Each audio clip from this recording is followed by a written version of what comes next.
If you've been paying attention to the sports world lately, you've probably heard two names more than ever. Pickleball and Padel, they're everywhere.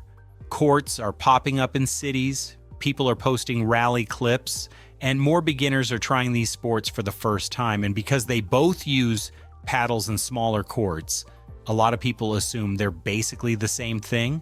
But once you actually play them, you realize they're completely different experiences. So in this video, we're diving deep into what really separates pickleball from paddle. We'll look at the courts, the gear, the rules, the style of play, the vibe, and most importantly, which sport might fit you better depending on your personality and goals. If you're torn between the two, or just curious what the hype is about, this is the perfect breakdown. To start things off, let's clear up what these sports actually are. Pickleball began in the United States in the 1960s, created by a group of friends who just wanted a simple backyard game. It started growing slowly, and then out of nowhere, it became a national sensation. Today, it's one of the fastest growing sports in the US, especially because anyone, kids, adults, and seniors, can learn it quickly. Padel has a totally different story. It originated in Mexico in the late 1960s, but it exploded in Spain, becoming one of the country's most played sports. From there, it spread through Europe and Latin America, and now it's picking up steam in the United States as well. Where pickleball feels very American in its design and simplicity, Padel feels more like European squash mixed with tennis. Both sports are social, fun, and addictive, but their characters are completely different. One of the biggest differences you'll notice right away is the court. A pickleball court is flat, open, and looks like a smaller tennis court. The kitchen area, also known as the no-volley zone, is a big part of pickleball strategy. You can't stand inside it and volley the ball out of the air.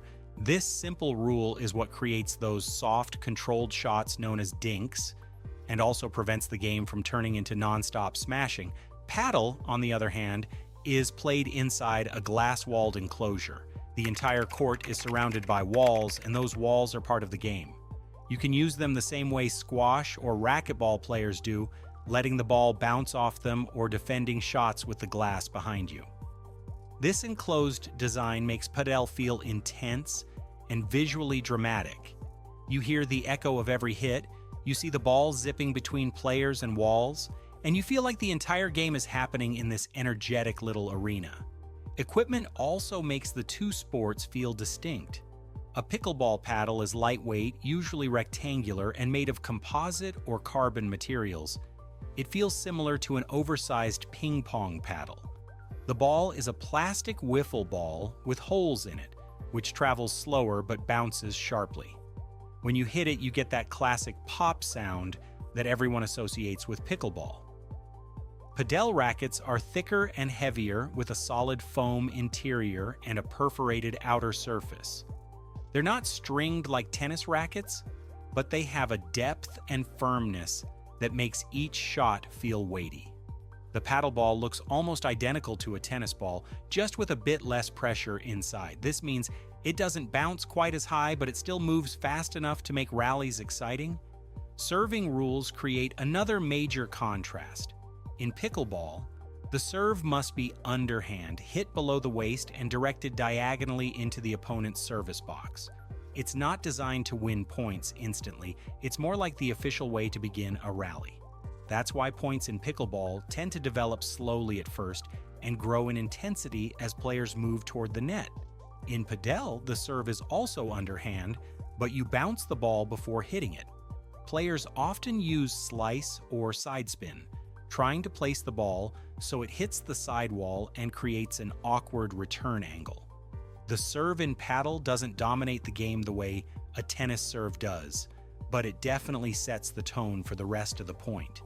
In Padel, the first shot already has strategy baked into it. Now, the real magic happens in the rallies. Pickleball rallies often begin with soft exchanges called dinks. These are gentle shots meant to pull opponents out of position or force a mistake. Once someone decides to attack, the speed picks up fast, and players start exchanging rapid volleys at the net. Pickleball rewards sharp reflexes, control, and patience. The court is small, so positioning matters a lot. Paddle rallies feel completely different. Because the ball can bounce off glass, it's very hard to end a rally quickly. Most points keep going longer than you expect. 1 second you're defending a fast volley, and the next second you're sprinting back to use the wall to bring the ball back into play.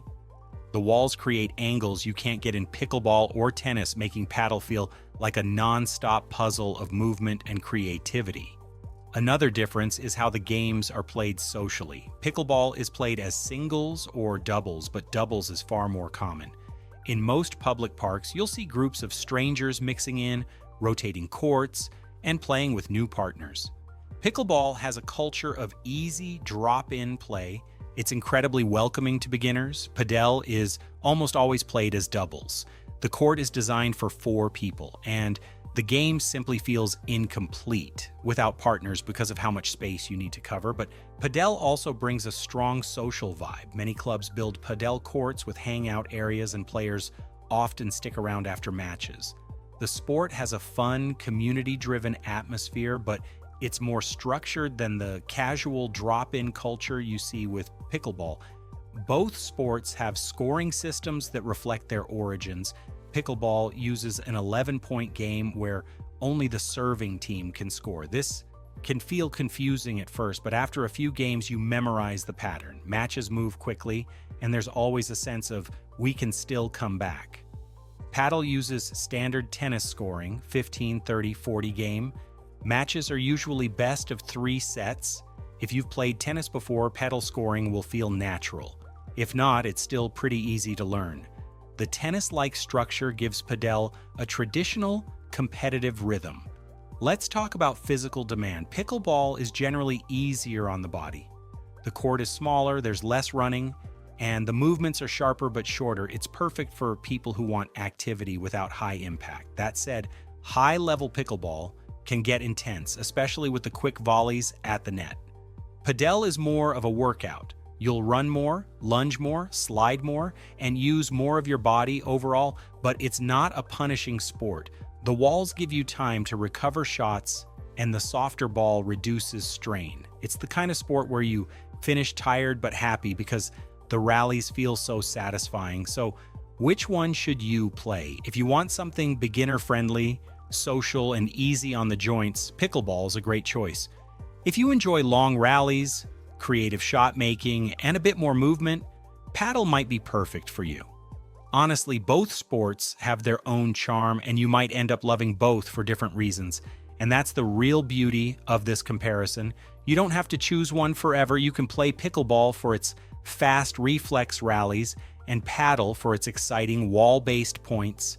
Each sport offers its own world of fun, strategy, and connection.